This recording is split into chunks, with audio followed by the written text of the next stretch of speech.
அப்போ எந்த அளவுக்கு மனிதன் மீதே அன்பற்றவனாய் மனித தன்மை இழந்து மிருகமாய் வாழ்கிற ஒரு காலத்தில் நம்ம வாழ்ந்துட்டு இருக்கிறோம்.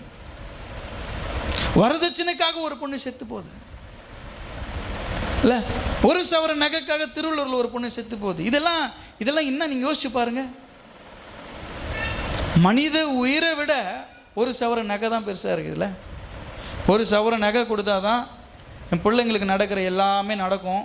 இல்லைன்னா அது கொடுக்க அது அவங்க வாழ்க்கை ஃபுல்லாக அவங்க அப்படி தான் இருக்கணும். எதுக்கு கல்யாணம் பண்ணணும்? நான் இன்னைக்கு உங்களுக்கு இங்கேருந்து ஸ்ட்ராங்காக சொல்கிறேன், வரதட்சணை கொடுக்காதீங்க, வரதட்சணை வாங்காதீங்க, ஒன்றும் பிரச்சனை கிடையாது. நம்மளால் முடிந்தது யார்கிட்டேருந்து ஓப்பனாக சொல்லுங்கள். 10 சவரம் போகிற 20 சவரம் பொருளாம் வாய் விடாதீங்க.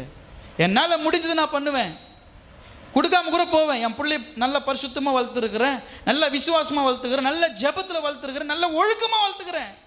நான் ஏன் 50 சவரம் போகணும் 100 சவரம் போகணும்னு கேளுங்க.